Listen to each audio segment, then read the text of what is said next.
On est toujours ensemble sur France 24. Bienvenue si vous nous rejoignez. On va plus loin dans un instant avec Anne Niva, reporter de Guerre Indépendante. Anne, bonjour. Vous revenez d'un mois et demi en Russie où vous avez rendu compte de la manière dont la guerre en Ukraine est vécue côté russe dans une série d'articles à lire dans le magazine Le Point. Merci d'être avec nous. Face à vous, Bilal Tarabé, chroniqueur international à France 24. Bonjour Bilal. Bonsoir. Et la Russie ne changera pas ses plans. Le Kremlin se dit toujours déterminé à déployer des armes militaires tactiques en Biélorussie malgré les critiques nombreuses de l'Occident et la crainte d'une escalade militaire avec l'OTAN. Il espère lui mettre un terme aux manifestations sans précédent en Israël. Benjamin Netanyahou annonce une pause de sa réforme de la justice. Le texte très décrié fait craindre à ses détracteurs un glissement vers un régime autoritaire sans contre-pouvoir. On en parle tout de suite, on va plus loin.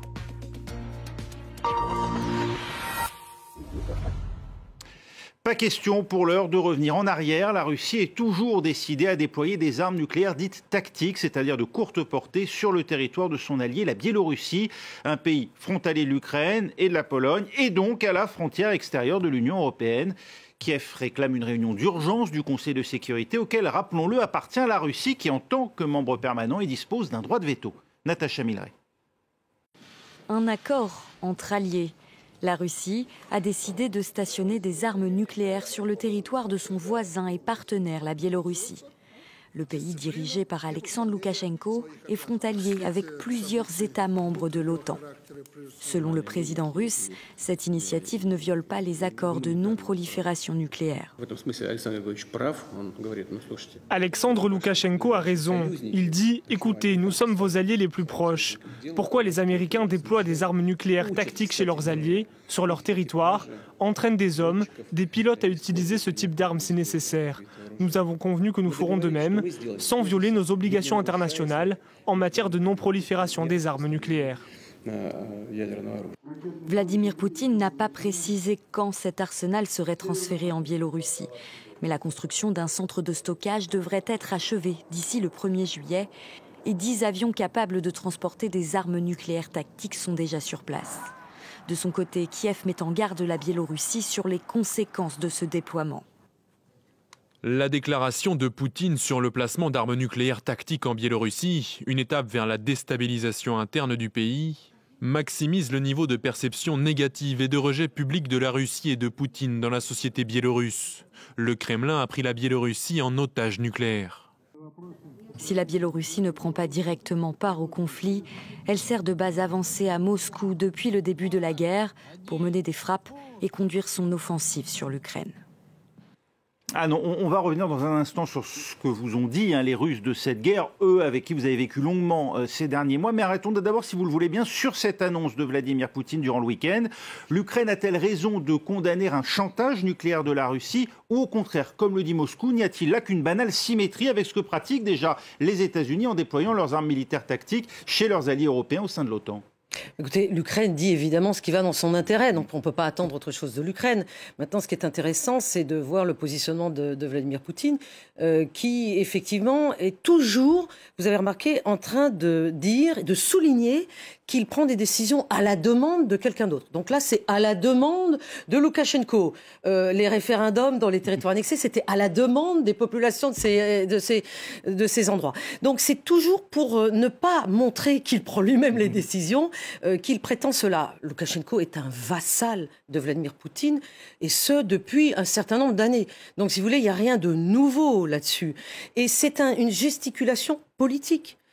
Cette nouvelle déclaration de Vladimir Poutine n'est pas du tout un élément nouveau qui va nous faire monter dans une escalade militaire différente. C'est de la gesticulation politique, puisque je vous rappelle qu'effectivement, il y a déjà des armes nucléaires de tout type qui s'entassent encore plus à l'ouest, c'est-à-dire dans l'enclave russe de Kaliningrad, où j'étais il y a quelques semaines, entre la Pologne et la Lituanie. Donc, c'est rien de nouveau vraiment sous le soleil. La menace, elle est déjà présente. Bilal, pour la Russie, ce déploiement d'armes nucléaires tactiques sur le sol de la Biélorussie est la réponse de Moscou aux annonces britanniques la semaine dernière à la livraison par le Royaume-Uni à l'Ukraine de munitions à uranium appauvri. Est-ce qu'on parle d'armes de même nature ?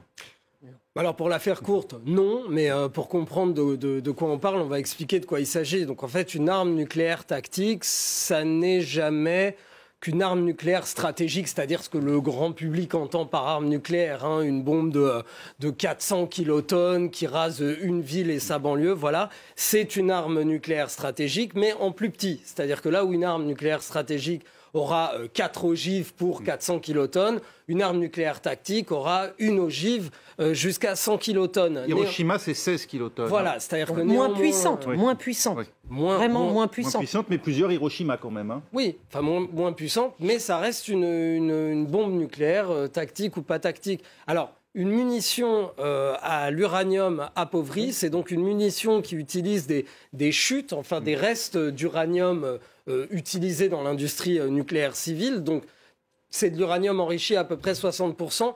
Pourquoi est-ce qu'on fait des munitions avec ? Bien parce que l'uranium est beaucoup plus dense que le plomb, presque 2 fois plus dense que le plomb. Donc, c'est une arme qui est extrêmement utile pour percer les blindages, donc une arme anti-char. Et par ailleurs, l'uranium étant plus inflammable que d'autres métaux, donc c'est une arme, si vous voulez, qui perce un char et qui va s'enflammer la plupart du temps au contact des réserves de carburant. Donc non, ça n'est pas du tout comparable parce que, si vous voulez, l'amplitude d'une arme nucléaire tactique qui quand même raserait la moitié de Paris, hein, quand bien même toute tactique qu'elle est, si vous voulez, ça n'est pas la même chose qu'une arme qui est destinée à détruire un véhicule. En revanche, il faut quand même préciser que dans munitions à uranium, il y a uranium. C'est pas très sympa, hein, et comme, que donc, comme arme. voilà, on est quand même pas très très loin de la bombe sale. C'est-à-dire qu'il y a quand même de la poussière d'uranium qui vole dans les airs. On l'a vu sur les GIs américains qui rentraient des diverses guerres du Golfe, des cancers du poumon dont énormément d'études lient directement, sans même parler des civils à Fallujah qui eux aussi ont eu droit à des bombardements. Pour moi, il y a franchement, il n'y a pas de bonnes bombes et de mauvaises bombes. Non, pas du tout. Franchement, on ne peut pas dire d'une bombe que c'est une bombe sympa et que c'est une bombe qui ne va pas faire de victimes. Toute bombe est destinée à détruire et à tuer. Mais là, dans le cas du Royaume-Uni, donc, on a franchi tout de même aussi un cap, semble-t-il, hein, dans la destination, en tout cas, de ces... Alors, j'ai envie de dire... ces armes, ou leur nature. C'est sale. Ouais. C'est sale. On s'inquiète en Russie d'une escalade dans cette guerre, Anne, ou bien on se sent jusqu'à présent protégé du fait que cette guerre, finalement, elle se mène côté ukrainien. En Russie, dans la population russe ? Oui. Ah, écoutez, j'ai sillonné la Russie. Russie. Du nucléaire, par exemple, comme nous ici en Europe, qui en parlons quand même assez régulièrement. Non, on en parle beaucoup plus ici qu'on en parle en Russie. Je parle des médias officiels d'État en Russie. Ils ne parlent pas du tout de ça. Ils parlent d'autre chose, puisque ce sont des armes de propagande, ces médias d'État. Donc, non, la population russe, encore aujourd'hui, ne sent pas la proximité de cette guerre. Et comme elle ne la sent pas, elle ne s'implique pas, elle ne s'y intéresse pas, elle s'en désintéresse même, je dirais plutôt, la population russe, parce qu'elle n'a pas envie de réfléchir justement à ce que signifie profondément cette guerre. Et les échanges que j'ai eus avec beaucoup d'interlocuteurs les Russes sont encore dans l'incompréhension, à me dire, ce sont nos frères, les Ukrainiens. Pourquoi il y a cette guerre ? Alors, quand je leur explique qu'il y a cette guerre, que c'est un fait que la Russie a envahi le 24 février 2022, là, il y a encore beaucoup... Oui, c'est un fait, reconnaissent mes interlocuteurs, mais ils disent que on ne peut pas se détester entre frères. Ils ont encore du mal aujourd'hui, alors que ça fait plus d'1 an, à s'en rendre compte. Mais ça dépend aussi à qui on parle, ça dépend de l'âge de l'interlocuteur. Là, je vous parle des personnes qui ont 30 ans, 40 ans et plus. Dès qu'on est en dessous de 30 ans, et les vingtenaires, ils ont une attitude complètement différente envers cette guerre. Ils sont beaucoup plus apolitiques, comme les jeunes partout dans le monde, et ils sont anti-guerre. Et ils ne s'intéressent pas à Vladimir Poutine, du tout. Donc, ils ne le craignent pas. Et ils subissent passivement, finalement, les décisions de leur autocrate de président. Le fait que des drones... ukrainien est frappé en territoire russe. Et d'ailleurs, une centaine de kilomètres de Moscou, même fin février. Est-ce que ça a eu un retentissement ? Ça a provoqué une crainte ou absolument pas ? Si, au moment où il y avait eu ces drones, ça avait provoqué avant tout de l'incompréhension. Parce que là, beaucoup de Russes, et notamment ceux qui s'expriment sur les médias sociaux russes, ceux que l'on appelle les turbo-patriotes, ont critiqué le fait que, voilà, ils se sont dit, mais alors, et ils ont alarmé tout le monde en disant, mais alors, la défense antiaérienne russe n'est pas capable de faire face à ces drones, etc., etc. Mais la Crimée, d'où je reviens, qui est donc ce territoire occupé, annexé illégalement, ce territoire ukrainien annexé illégalement par la Russie depuis 9 ans. Depuis 9 ans. Cette péninsule au sud de l'Ukraine, où je suis arrivée à travers le pont qui la lie maintenant à la Russie, le pont qui a été victime d'un attentat en octobre dernier, eh bien, la population de Crimée, les Criméens, eux, ressentent bien davantage, vous avez raison, ce danger des drones, parce que pratiquement un jour sur deux, il y a des attaques de drones ukrainiens, non revendiquées bien sûr par l'Ukraine, mais sur le territoire de la péninsule. Et donc, comme ils sont géographiquement plus proches, là, il y a davantage une sensation du danger, mais ce n'est pas pour autant que les Criméens sont moins patriotes russes. Bilal, on s'en souvient, pas plus tard que la semaine dernière, c'est Vladimir Poutine qui avait mis en garde contre l'usage du nucléaire aux côtés de Xi Jinping en Chine. Il n'y a pas là un paradoxe, justement ? Oui, il recevait Xi Jinping à Moscou, on s'en souvient, c'était la semaine dernière. En fait, il y a deux choses là-dedans. Il y a d'abord, effectivement, leur déclaration commune qui disait qu'une guerre nucléaire ne doit jamais être déclenchée car il ne peut y avoir de vainqueur. Bon, ça, il faut le comprendre. C'est parce que Xi Jinping était à Moscou que la Chine, aux dernières nouvelles, ne veut pas d'une guerre nucléaire dans l'absolu, mais parce que dans des préoccupations plus immédiates, si vous voulez, elle ne voudrait pas que la Corée du Sud ait envie de se réarmer elle-même face aux gesticulations nord-coréennes. Ça, c'est pour la partie Xi Jinping. En revanche, ce qui est intéressant, c'est que dans la même déclaration, les deux disaient qu'il ne fallait pas disposer de mettre d'armes nucléaires dans des pays tiers. Donc, on peut quand même voir que Vladimir Poutine n'a eu aucun problème à changer d'avis d'une semaine sur l'autre, à la demande. Oui, à la demande, bien sûr. Loukachenko. Si vous voulez, c'est ce que disait Anne à l'instant, c'est-à-dire que même tactiquement ou stratégiquement, il y a cette enclave qui s'appelle Kaliningrad, qui est encore beaucoup plus à l'ouest que la Biélorussie, qui dispose déjà d'un arsenal nucléaire et qui est géographiquement en territoire russe. Donc, non, on est là dans le 389e épisode de menace nucléaire de la part de Vladimir Poutine, à destination des opinions publiques européennes qui ne voudraient éventuellement pas mourir dans une explosion nucléaire pour la cause ukrainienne. Bien sûr, c'est ça, c'est pour casser, le but de Vladimir Poutine, c'est de casser l'élan de solidarité des Européens et des Américains envers les Ukrainiens. Il joue sur la lassitude. Et tout le monde sait bien que ce ne sont que de la gesticulation politique, alors que c'est sur le terrain conventionnel, c'est sur le terrain des armes conventionnelles que les choses vont se débloquer en Ukraine, avec d'un côté le président Zelensky qui aujourd'hui dit franchement qu'il n'a pas assez d'armes pour une contre-offensive, et de l'autre côté, côté russe d'où je reviens, à tour de bras toute la journée, la Russie nie le moindre problème du côté des armes conventionnelles. Comment sont perçus dans ce contexte les échanges publics entre Yevgeny Prigojine et l'état-major russe? Parce que nous, on regarde ça, effectivement, vu d'ici, un peu éberlué. Oui, alors ça, du côté des médias officiels russes, il n'y en a pas un mot. Il n'en est pas dit un mot. C'est-à-dire, on ne parle pas de Prigojine dans les médias officiels russes. Bon.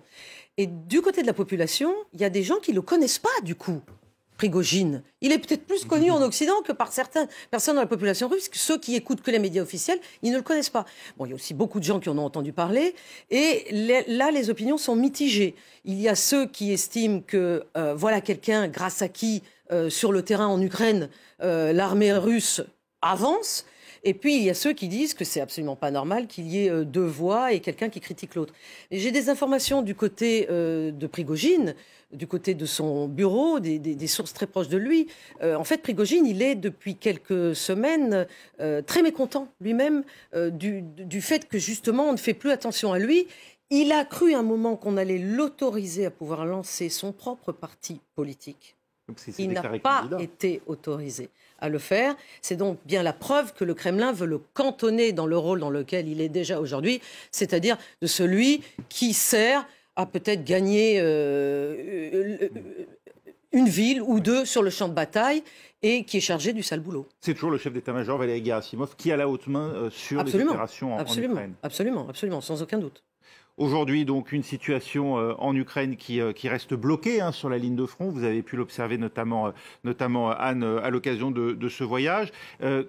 Concrètement, le point de vue de la population, on parle des pertes humaines côté russe, parce que ça reste effectivement la zone grise totale. Oui, les pertes humaines, c'est ce qui fait le plus mal. Mais là, une fois de plus, la Russie est le plus grand pays du monde. 11 fuseaux horaires. Et comme on le sait, on l'a vu avec la mobilisation, ce sont souvent des citoyens de la Fédération de Russie non ethniquement russes qui sont envoyés sur le front. Donc, Les Slaves, les Russes ne sont pas tellement concernés, ils ne les sentent pas terriblement ces pertes. Ceux qui les sentent, c'est ceux qui sont des Daguestanais, ceux qui sont en Sibérie où j'ai été. Et là, les cercueils reviennent. Il y a des enterrements dans lesquels on dit bien aux familles de ne pas montrer et de ne pas accepter des interviews de la presse. Donc tout est fait, non pas vraiment caché, parce que c'est impossible de le cacher, mais de façon à ce que qu'on ne fasse pas de publicité sur ces pertes. Et personne ne connaît les chiffres. Un dernier mot, Anne. Le président chinois était donc en visite la semaine dernière en Russie. Cette visite, elle a eu un grand retentissement. On le voit comme un allié inconditionnel. Son plan de paix a été pris comme tel. Si vous voulez, le russe moyen voit le président d'un grand État, la Chine, qui est un grand pays voisin de la Russie, avec lequel ils ont plusieurs milliers de kilomètres de frontières communes, comme quelqu'un qui vient à Moscou, qui est accueilli par le président Vladimir Poutine. Donc, ça redonne un peu, je dis bien dans la tête des Russes, du baume au cœur à ces Russes qui, du coup, ne se sentent pas complètement isolés. Et c'est le but de Vladimir Poutine en accueillant son voisin chinois. La suite de l'actualité, ce n'est pas encore un retrait en Israël. Pour l'heure, il temporise Benyamin Netanyahou face à l'affront d'une partie des Israéliens opposés à sa réforme de la justice. Le Premier ministre reporte au mois prochain la poursuite de l'examen du texte à la Knesset, le Parlement à Jérusalem, qui va suspendre ses travaux la semaine prochaine pour la Pâque juive. Un répit après des semaines de manifestations. Des manifestations immenses, aucun avion qui ne décolle et un gouvernement en crise. Israël est aujourd'hui à l'arrêt. Hier soir, tout s'est enflammé en moins d'une demi-heure. Vers 21h, 700 000 Israéliens sont sortis dans la rue, bloquant les routes pour manifester contre une décision de leur Premier ministre au cri de « honte ». Honte à vous. Nous sommes ici à cause de Benyamin Netanyahou. C'est un homme dangereux qui veut concentrer tous les pouvoirs. Benyamin Netanyahou qui venait tout juste de limoger son ministre de la Défense, un homme respecté en Israël et qui a eu le tort de s'opposer à une réforme clé, celle du pouvoir judiciaire. Nous devons arrêter le processus de cette réforme et nous devons négocier. Une réforme contestée, jugée antidémocratique par des milliers de manifestants depuis des semaines qui crient « démocratie ». Le gouvernement veut en effet limiter les pouvoirs des juges et de la Cour suprême, faire en sorte que le politique ait toujours le dernier mot, impensable pour les opposants à la réforme. La démocratie, c'est l'équilibre des pouvoirs. C'est pour ça qu'on est là.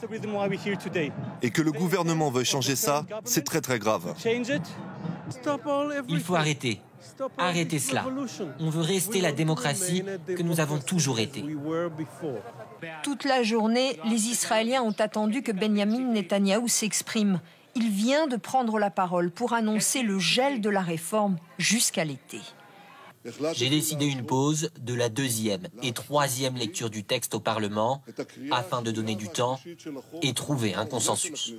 Cette déclaration est-elle en mesure d'apaiser la situation? Ce soir, les manifestants sont encore rassemblés devant le Parlement israélien.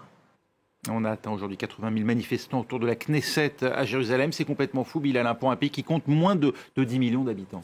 C'est complètement fou parce qu'on est à quasi 10% de la population. Mais ce qui est encore plus fou, si on peut garder ce terme-là, c'est, si vous voulez, l'arc de la contestation. C'est-à-dire, elle est sociologiquement inédite par son ampleur, mais aussi par les personnes qui la composent. Pourquoi? Parce qu'on a bien évidemment les partis de gauche, les partis laïcs, les partis pour la paix, les partis pro-palestiniens, etc., les travaillistes ou ce qu'il en reste.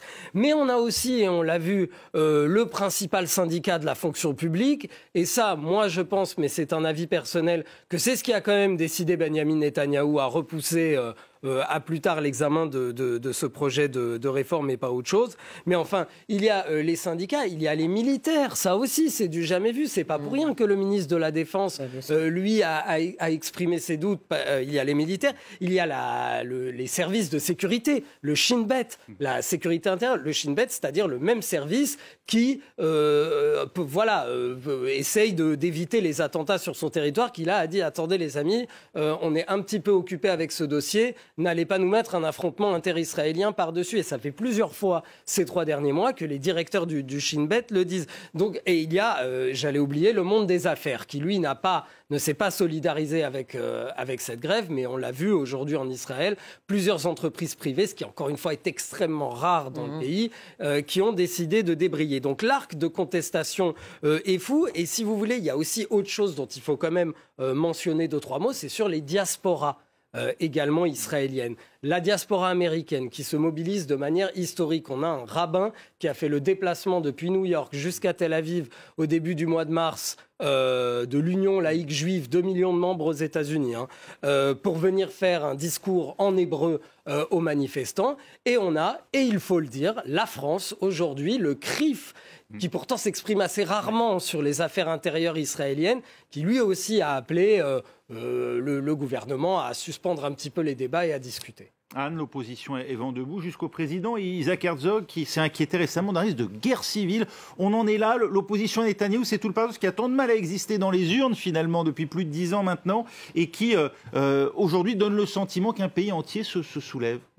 Oui, entier jusqu'à même, pour revenir un instant à la Russie, parce que c'est quand même ma spécialité, vous savez qu'il y a énormément de Russes, des repatriés qui ont fait leur alia en Israël. Et il y a donc et ce qui est très étonnant, pour rebondir sur ce que disait Bilal, c'est qu'il y a une participation énorme des nouveaux arrivés de Russie dans ces manifestations. C'est-à-dire, à peine ils ont posé leur valise en Israël, tout de suite ils ont été participés à des manifestations. Ce sont ces jeunes Russes qui sont partis de Russie à cause de ce qui se passe en Russie aujourd'hui. Donc ça, c'est très très intéressant. On imagine pourtant souvent proche des colonies, par exemple, parce que beaucoup sont envoyés là-bas pour des questions justement de logement. Mais justement, là, ça n'est pas le cas.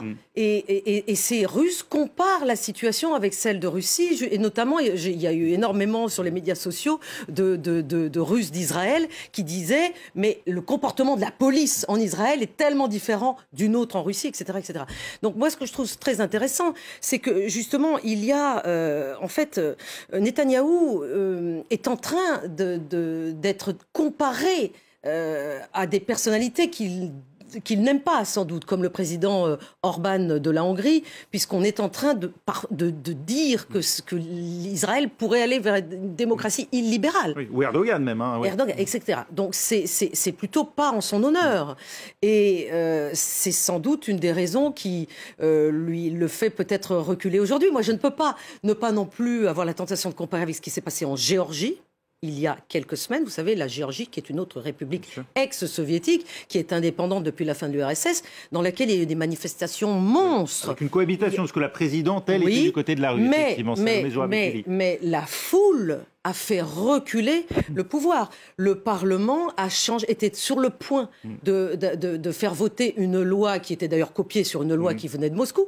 Et la foule fait peur. La foule fait peur en Géorgie, la foule fait peur en Israël, la foule fait peur en France aussi. On peut aussi comparer avec la France. Je veux dire, tout ça, c'est intéressant de voir comment aujourd'hui tout est horizontal. Ce sont les populations qui horizontalement essayent tentent de modifier des décisions qui sont prises verticalement. Oui, et là où on touche effectivement à un fondamental d'Israël, vous l'évoquiez, c'est ce risque sur la sécurité, jusqu'à la démission du ministre de la Défense, sur ce critère de sécurité, Bilal, si cher au cœur des Israéliens.